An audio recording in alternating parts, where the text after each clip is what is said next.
first time.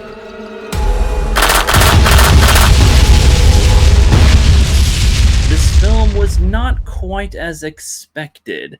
This was selected for a different channel that I run to go over at some point, but I decided to pick it and to throw it into the horror film first time watch category because it looked like it had horror elements to it, and it kind of does, but I'd say it's more of a suspense thriller. I think that's actually what it's called as the genre, is a suspense thriller.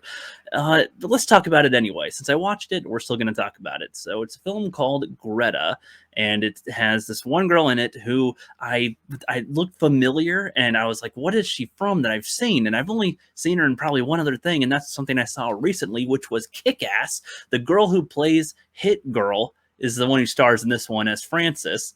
And I was like, okay, man, that was killing me because she's like a full-on adult here, and she was far younger in Kick-Ass, but I just saw that recently. So boom, bada boom.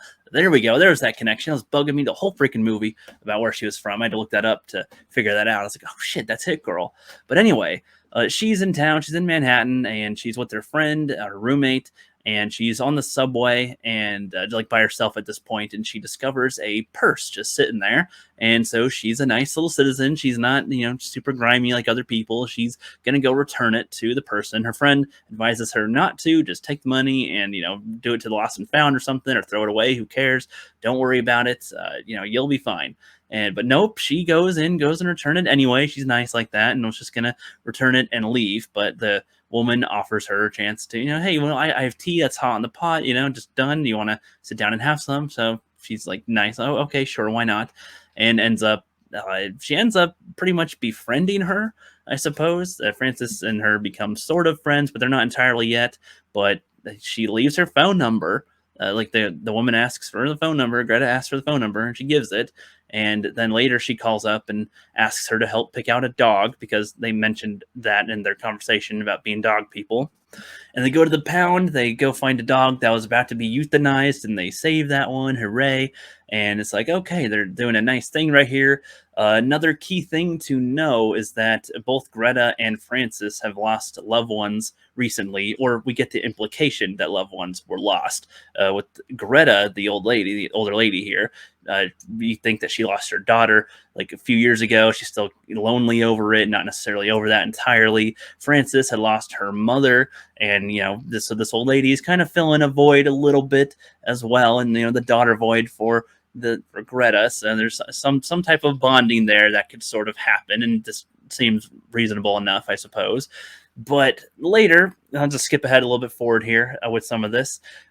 Frances discovers while they're making some food that there's a whole cabinet full of the same purses that she found, like all with the same stuff in them.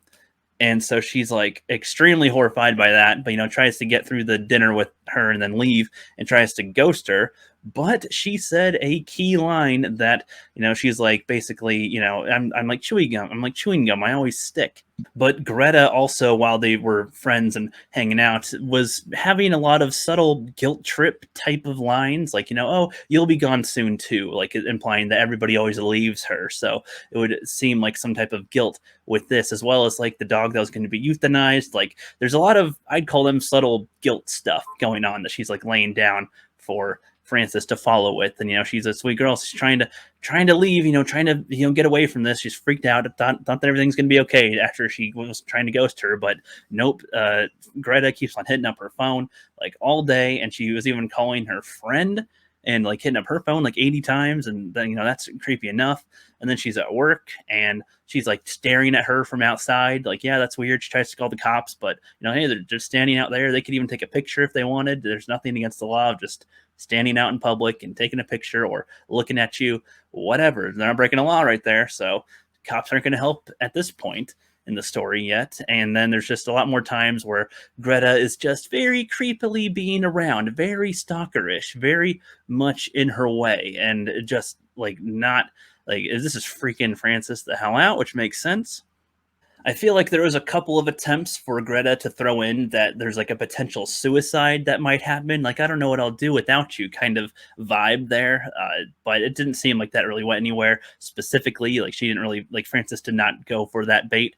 So that was just kind of dropped there, I suppose. But then Greta at one point gets her while she's at home and is able, just corners her sort of and is talking to her, but she's chewing gum, and she seems a little more pissed off now than like, oh, please come back to me, oh, answer my phone call, whatever. No, she seems a little more pissed, spits the gum in her hair, kind of weird, and walks away. And then later she ends up she like goes to the restaurant that Frances works at, and is like, kind of being a little bit of a nuisance there, and scaring the crap out of her. And this is one gripe I have with the film. They have the staff treated like, oh, that's your harasser, good luck. And she's like, oh, can you call the cops? She's like, no, just handle the person, just like as if that's okay. If there's a harasser, especially somebody that is like going to your work and is threatening you or seems creepy like that, like, I think that you can have a citation, or if they step on your property, then you can kick them out. Like, there's no way the business would just allow employees to be treated like that. That's not okay. But once Greta has a flip out moment, talking about how Frances's mom is dead, and she's gone, she needs to be gone, crazy. She like literally has an insane, crazy freak out, and everybody's like, oh shit, yeah, this is nuts. And she gets arrested, and so you think that, yeah, okay, that makes sense. Probably gonna go to the cuckoo house. For no reason, they don't give any explanation. They just kind of release her. Like, whatever. All right, there's no charges, nothing, whatever. Just seems to be fine. They just let her go with no explanation. In fact, we only learn that because Frances is on the phone with the cop, and you don't even hear what the cop says. You just hear her saying, this is what has happened. And it's like, that's kind of weird with the film here. Kind of a weird way to portray that. But then finally, like with her still out there, and like Frances is just still creeped out by this, is like getting a lot more freaky. Her roommate friend suggests to do like a slow burn, or slow fade is what she said. Slow fade, where Frances should apologize to her, try to like nicely put in a way like, that, oh, I was wrong here. I have my own things that I need to worry about. It's not you. You're perfectly fine. I just need some time for myself, kind of a thing. And that hopefully she'll just fade away at some point. And, maybe if Frances were to go away for a bit, then she'll forget about her and move on.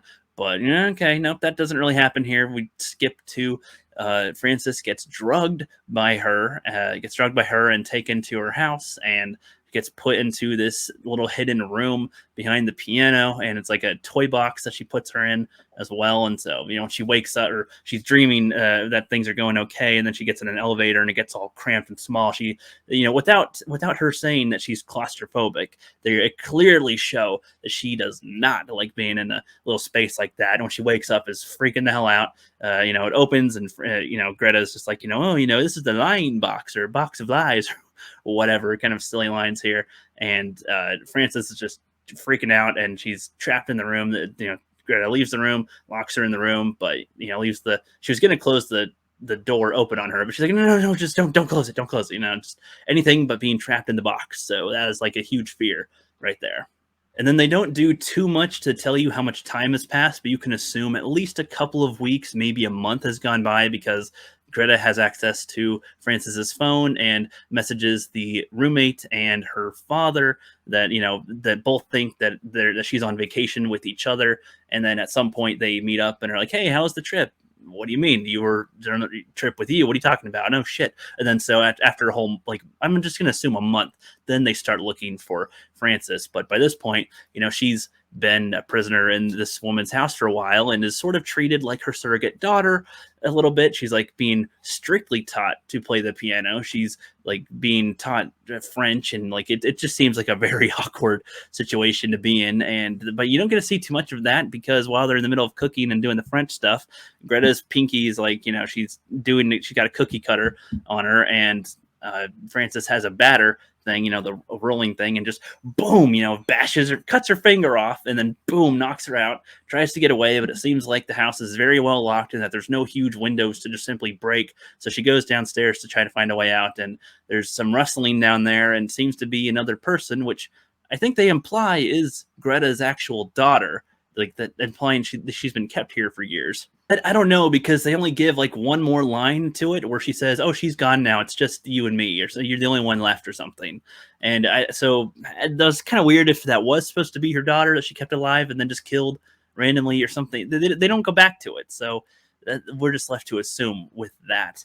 And then Yeah, she's like cuffed in a bathtub that looked really dirty and nasty. That's, by the way, no nuded, no tit shots, guys. Sorry, but just showing just what is happening here, and then they cut to she's strapped to a bed in the bedroom, and it's just kind of kept there, and and then they show that Greta's moving on. Oh, before that, there was an investigator that the dad hired, and he went into the house and heard the banging of the noise as she's on in the bed and gets drugged by Greta, and he's trying to shoot at Greta but is missing because he's drugged, and like shoots holes in the wall, and then he passes out, and then she just kills him, just straight up. She's like, I hope you don't have any kids, no one to miss you, and then just kills him. And it was like, oh shit, all right, wow, fully committed, all right. And then she seems fully like she's trying to move on to find another girl to trap with the purse thing. And someone does pick it up, but they make it very clear to not show her face the entire time, which to me, I was like, well, I don't understand why they're not revealing who it is unless it's somebody we're supposed to already know. I'm not sure because there wasn't any other hints as far as I could tell. It must be the best friend, the roommate, because I'm not sure who else this could be, honestly, because there's not that many other characters in the film that I would think this would be anyway. And so, yeah, that turns out who that is. She drugs Greta and then tries to find Frances, finds her, gets her out, but then the piano starts playing before they even leave the room. And like, what the fuck? They had to move the piano to get to the room. So she got hella roofied, but she somehow woke up. But she also wasn't playing the piano. She like started a record, I guess, and then tries to kill Frances, like, oh, you were the last one, blah, blah, blah, and then gets knocked out, passes out, and they put her in the toy box instead of killing her.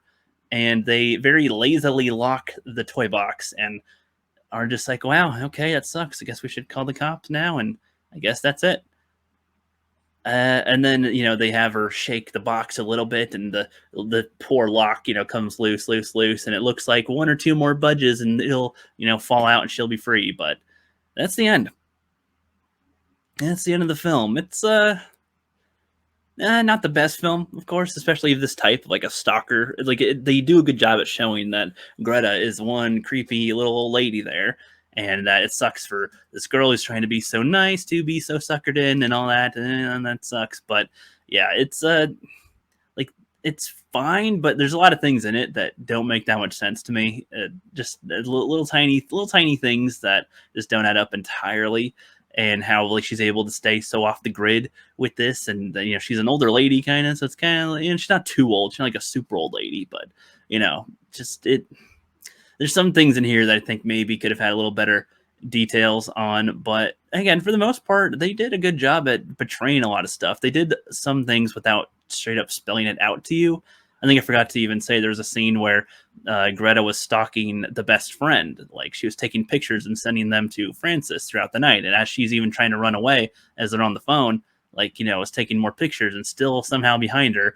And, I got to give the lady props for, keeping up with her. That seems like that'd be difficult to know where that is. But she seemed to have teleporting powers at that point. Not realistically keeping up with her, just teleporting to where she needs to be to continue the film. But it was an okay film, I guess. I kind of liked the New Mutants better. I feel like because of the you get a little more depth with the characters, but the characters in this one were fine. The actors in this were great. It's not exactly one that I recommend, but if you feel like watching a movie with a crazy stalker, it's one of those you should probably check out, I suppose. I guess. That's my thoughts on it. Don't have much more to say. I'll see you guys later.